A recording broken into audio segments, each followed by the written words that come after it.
Thank you, Mr. Chair. Let me thank the witnesses for your testimony here today. There's been some discussion about the workforce transition. I just want to go over some of that ground again. Mr. Stevenson, AT&T has the largest unionized workforce in the country, correct? Full-time union. And I commend you for that and for demonstrating that you've been able to be an incredibly successful company with that workforce composition. Now, your employees are represented by the Communication Workers of America, correct? That's correct. Mr. White, what is the percentage of unionization of your current workforce at DirecTV? With DirecTV, we have outsourced partners, but specifically as it relates to DirecTV, in terms of owned employees, it's de minimis. It's mostly a non-union workforce. Some of our, however, installers in the Northeast and elsewhere are union. And have there been efforts to unionize the workforce in the past? I think we've had a vote in one geography in California, yes. And what was the outcome of that result? That result was that in favor of unionizing, and I think we've had some questions about, from our standpoint, that we've been going through with the commission about challenging that, but I mean, we're waiting for the ruling from the NLRB, I believe.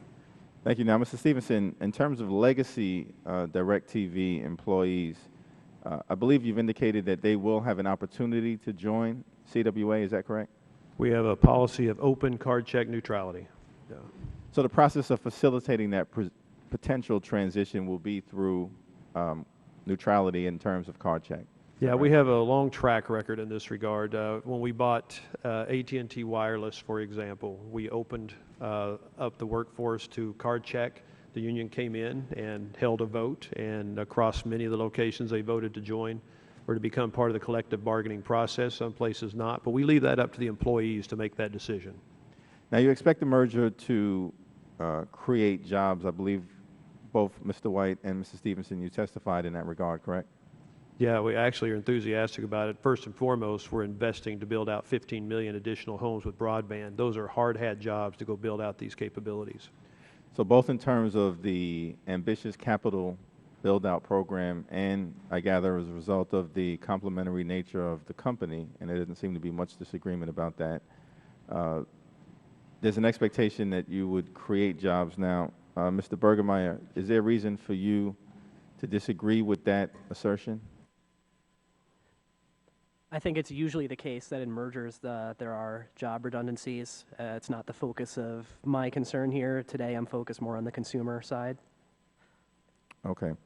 Now, Mr. Stevenson, in terms of the potential creation of jobs, is there a specific regional distribution that you would anticipate would receive any job growth more so than other parts of the country?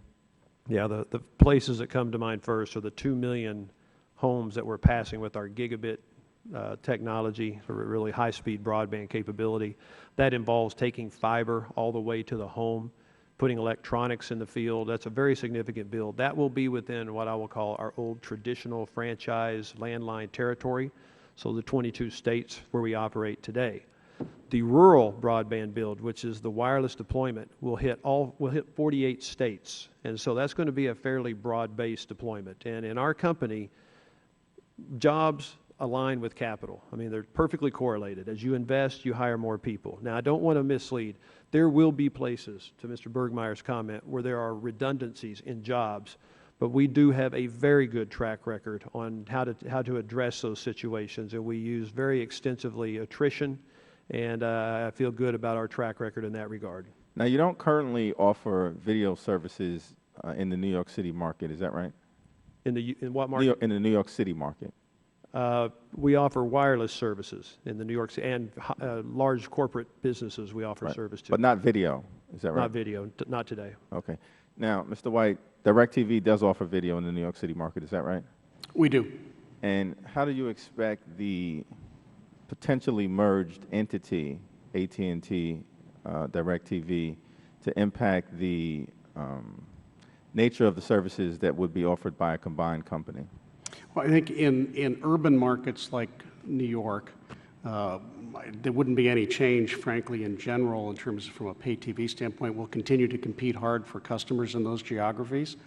I would say we'll have an opportunity to do a bundle with the wireless side, and that's something different that we haven't done before. So there's no current bundle No. offered in the New York City market?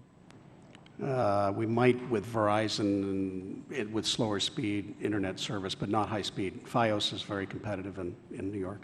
Thank you. I yield back. Thank you, Mr. Jeffries. At this time, I recognize the gentleman from Texas, Mr.